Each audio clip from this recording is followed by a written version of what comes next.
అందరికీ నమస్తే. Welcome to BSR wake up today channel. ప్రేక్షకులందరికీ కూడా వినాయక చవితి శుభాకాంక్షలు తెలియజేస్తున్నాను.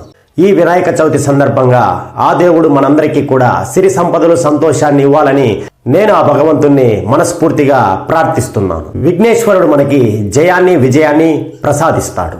విఘ్నేశ్వరుని పూజించడం ద్వారా మన జీవితం చాలా సుముఖంగా చాలా అద్భుతంగా ముందుకు సాగుతుందని నా అభిప్రాయం. ఒకసారి శివపార్వతులు తన కుమారులు ఇద్దరైనటువంటి సుబ్రహ్మణ్య స్వామి మరియు విఘ్నేశ్వరులను ఈ ప్రపంచాన్ని చుట్టి రమ్మని చెప్పారు. అప్పుడు వెంటనే సుబ్రహ్మణ్య స్వామి తన వాహనాన్ని తీసుకుని బయలుదేరి వెళ్ళడం జరిగింది. కానీ విఘ్నేశ్వరుడు మాత్రము తన తల్లిదండ్రుల చుట్టూ ప్రదక్షిణలు చేసి వాళ్ళకు నమస్కారాలు తెలియజేసి వాళ్ళను పూజించడం మొదలుపెట్టాడు. పూజ ముగిసిన వెంటనే శివపార్వతులు విఘ్నేశ్వరుని ఇలా అడిగారు, నీవు ఎందుకని ప్రపంచాన్ని చుట్టి రమ్మంటే చుట్టి రాలేదు, కేవలం మా చుట్టూ మాత్రమే ప్రదక్షిణ చేస్తున్నావు అని. అప్పుడు విఘ్నేశ్వరుడు ఇలా సమాధానం ఇచ్చాడు. ఏమని అంటే, ఈ ప్రపంచానికి మొదలు మీరే, తుది మీరే.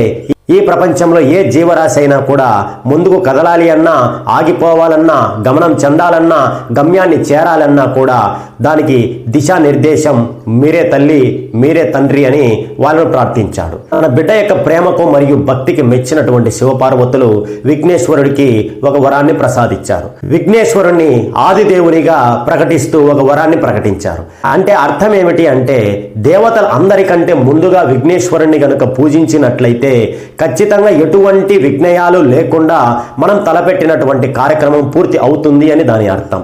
ఆ విధంగా శివుడు విఘ్నేశ్వరుణ్ణి ఆదిదేవునిగా ప్రకటించడం జరిగింది. అలాగే మనందరికీ తెలుసు, దేవతలు మరియు రాక్షసులు కలిసి పాల సముద్రాన్ని మథనం చేశారు అని.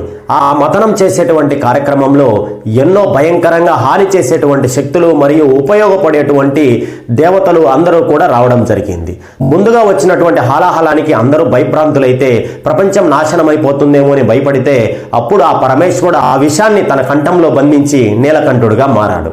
ఆ తర్వాత మథనంలో అమృతం బయటికి రావడం జరిగింది. దానికోసం దేవతలు మరియు రాక్షసులు పోటీ పడ్డారు. అప్పుడు విష్ణు పరమాత్ముడు మోహిని అవతారం ఎత్తి రాక్షసులకు అమృతం దక్కకుండా కేవలం దేవతలకు మాత్రమే దక్కేట్టుగా చూశాడు.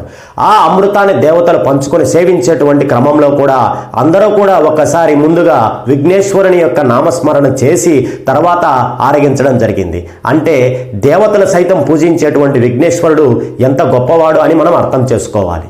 దేవుళ్ళకే దేవుడైనటువంటి ఆది దేవుడైనటువంటి విఘ్నేశ్వరుడు ఎంతో మహత్తరమైనటువంటి శక్తి కలిగినటువంటి వాడు, ఎంతో మంచి మనసు కలిగినటువంటి వాడు. భక్తి శ్రద్ధలతో మనం పూజించినట్లయితే ఖచ్చితంగా మనం అనుకున్నది జరిగేటట్లుగా ఆయన దీవిస్తాడు అని నా అభిప్రాయం.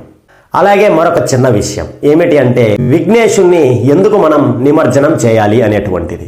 సాధారణంగా మనం వినాయకుని యొక్క విగ్రహం తెచ్చుకొని ఎన్నో పూజా కార్యక్రమాలు నిర్వహించి వినాయక స్వామి యొక్క భజనలో లీనమై మనం ఎంతో ఆనందంగా ఆ దేవుణ్ణి పూజించుకుంటూ ఉంటాం. చిన్న పిల్లలకి మరి వినాయక దేవుడు అంటే చాలా ఇష్టం.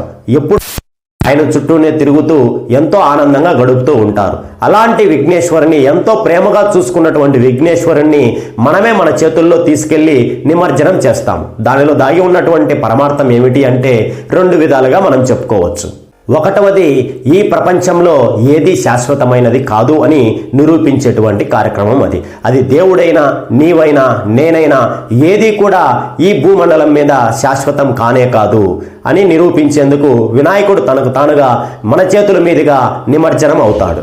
ఎంత పెద్దటి జీవరాశి అయినా కూడా, ఎంత పెద్ద మనసు కలిగినటువంటి జీవి అయినా కూడా, ఎంత చెడ్డ మనసు కలిగినటువంటి జీవి అయినా కూడా, 10 మందికి సంతోషాన్ని ఇచ్చేటువంటి జీవరాశి అయినా కూడా ఖచ్చితంగా చివరికి ఈ భూమిలో కలవాల్సిందే, ఈ భూమిలో కలిసిపోవాల్సిందే అని నిదర్శనంగా ఆ వినాయకుడే సాక్షాత్ మన చేతుల మీదుగా మనకు జ్ఞానాన్ని పెంపొందించే విధంగా ఆయనే నీళ్ళల్లో నిమజ్జనం కావడం జరుగుతుంది.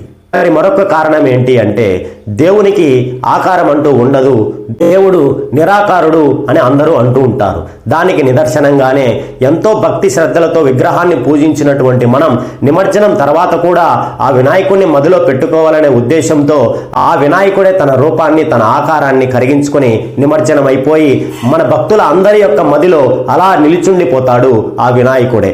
అనగా ఎటువంటి ఆకారం లేనటువంటి వాడే దేవుడు.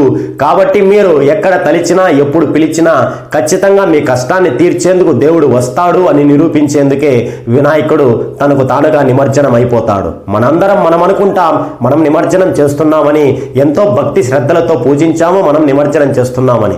కానీ అది వాస్తవానికి నిజం కాదు. ఆ దేవుడే మనకు జ్ఞానాన్ని పెంపొందించేందుకు, ఆ దేవుడే నువ్వు ఎప్పటికీ ఏమి తీసుకెళ్లలేవు అని చెప్పేందుకు, దేవుడు అంటే నిరాకారం అని చెప్పేందుకే ఆయనగా నిమజ్జనం అవుతాడు అని నా అభిప్రాయం. మరి ఈ వినాయక చవితి సందర్భంగా సమాజంలో ఆ వినాయక దేవునికి మొక్కి ఏ మంచి కార్యక్రమం చేయాలి అని మీరు నిర్ణయించుకున్నారో కామెంట్ రూపంలో తెలియజేస్తారు అని, మరి ఈ వీడియో మీకు నచ్చినట్లయితే బలంగా ఒక లైక్ చేస్తారు అని ఆశిస్తూ, ఛానల్ని ఇంతకు ముందుగా సబ్స్క్రైబ్ చేసుకోకపోతే ఖచ్చితంగా సబ్స్క్రైబ్ చేసుకోవాలని ఆశిస్తూ సెలవు తీసుకుంటున్నాను. మరొక వీడియోతో మిమ్మల్ని అందరినీ కలిసేంత వరకు, అప్పటి వరకు నేను మీతోనే, మీరు నాతోనే. సెలవు.